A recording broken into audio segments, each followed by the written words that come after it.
Можем ли да броим 8-те джуджета, представено от Народно читалище Васил Левски, 1899, село Търнак. Очакваме ви!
Аз съм осмото.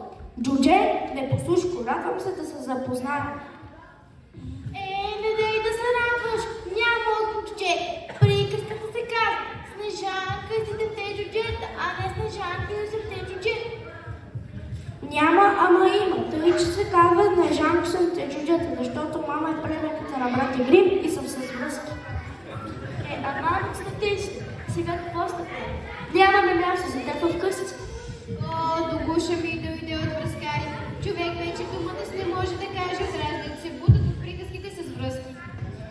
Много се прецакал Непослушко. Тук се бачка от сутрин до вечер за едното харпване и пиване.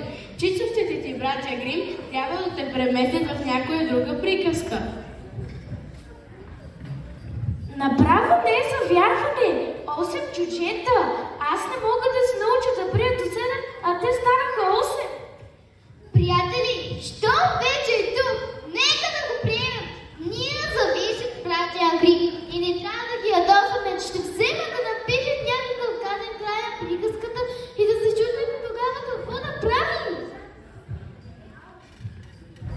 Ами добре, да намерим Снежанка. Снежанке! Снежанке!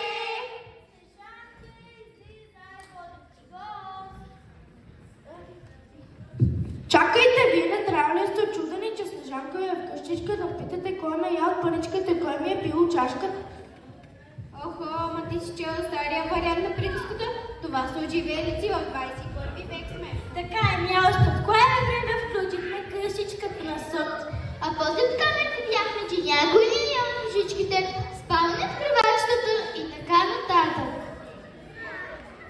Снежано ти.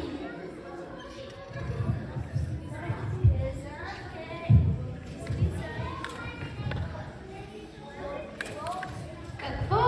Още едно? Аз едва би се оправим с 7 гърлата и 8 угодите. Аз да не съм високиня, я ти ела тук да те видя. Стана тя каквато стана. Ако ще да си родина на братя Аргилви, Ксения е тая. И аз съм царска дъщеря, ама тук предложим на тези недораслеци. Ало, царската дъщеря, искаш ли да се върнеш при маршите да си коцати да си лисите пред огледалци? Гледалце от стената. Коя е най-красива на земята? И после като отговори, ти царица с вредна красота, но Снежанка за мен е най-красива на света.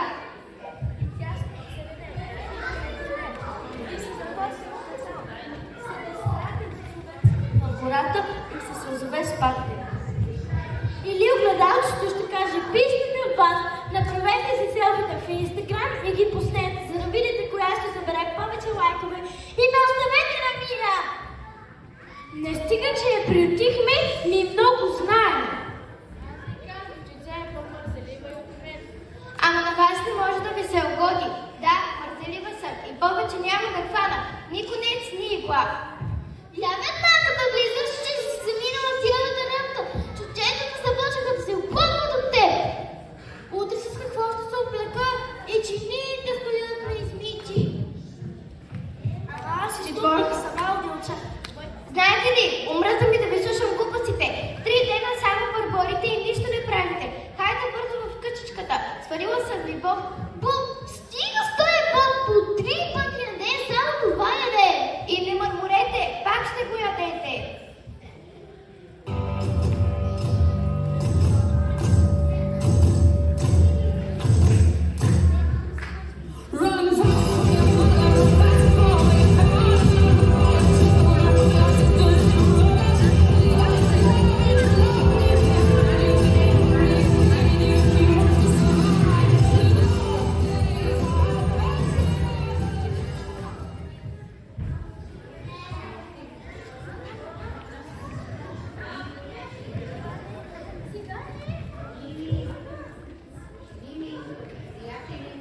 Приятели, трябва да измислим нещо, да се спасим от тази напаст.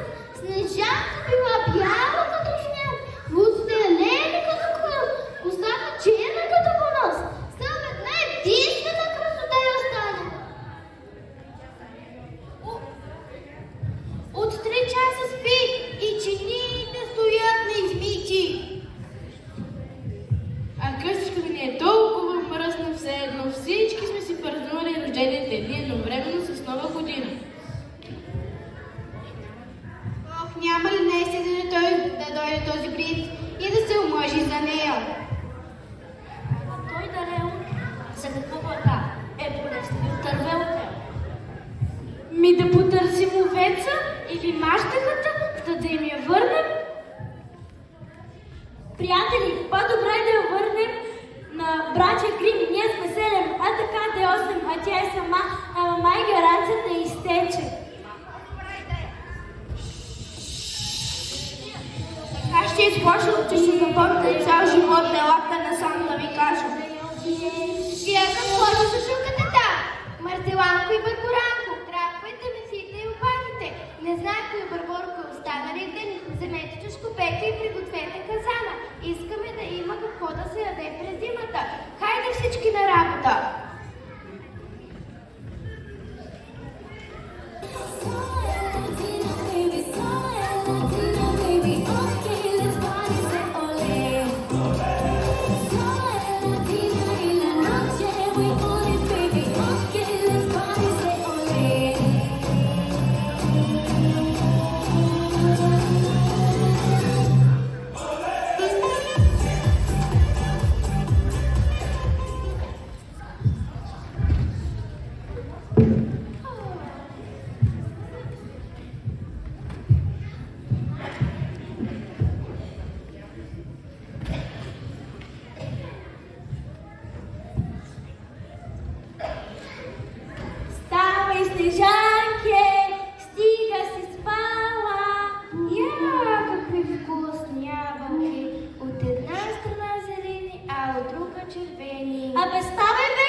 тя е стръпнала. Нещо сериозно се е повредила. Не знам дали не е време да се умитраме. Нищо не е реално. Всичко това е минало. Сега се събуди. Ама това вие ли сте? Не ви познах. Нищо не е реално. Всичко това е минало. Сега се събуди.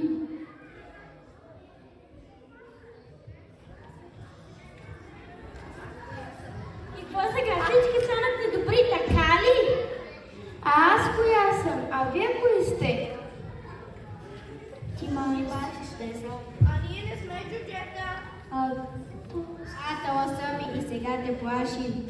Ти си онази Снежанка, дето си има прекрасната приказка.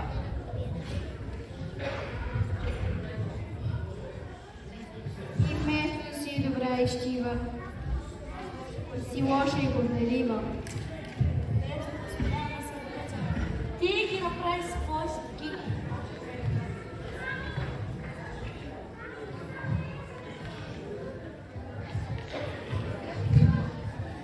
Кой ви изпрати? Какво искате? Няма значение кой ни изпрати. Важно е, защото сме тук. И ще си платим за всички общи, които си стоят на бюджета. Ще ти се върнат двойно и тройно и ще ти паднат на главата. Моля ви се, не ми отмъщавайте. Аз ще се поправя веднага. Добре ли чух? Ще престанете да отнасяш лошо с добрите бюджета? Да, обещавам, ще бъда самата доброта. И обещаваш, доколко вкусни маче не са. Той е отвратителен буп. Да, обещавам, ако трябва ще извикам шеф маче, ако трябва. Само спрете да ме плашите. И ще започнеш да миеш мърсите чини. Да, ще ги мия по-старателно от пепеляшка, от Мияна.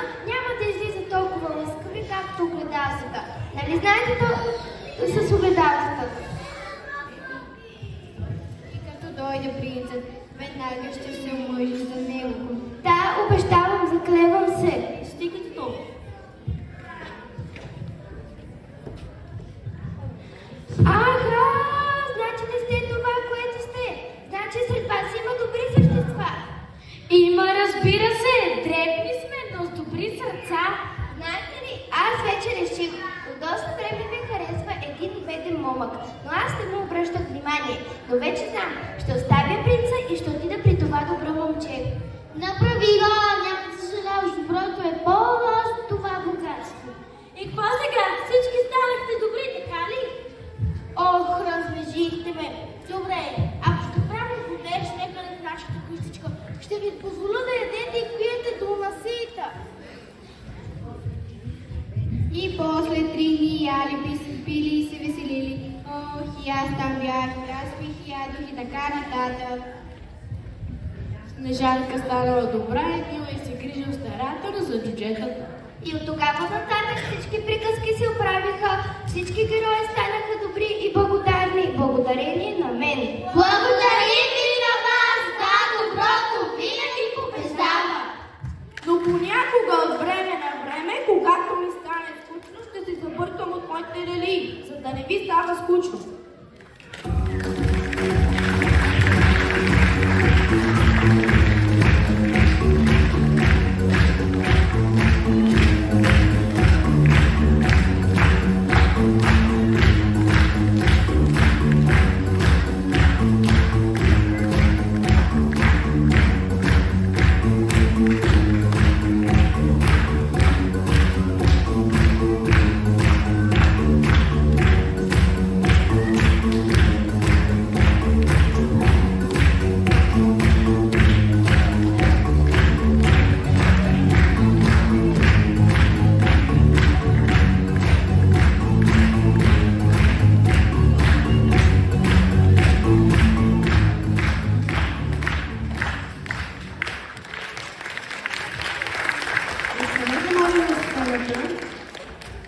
За да поканим останалите участници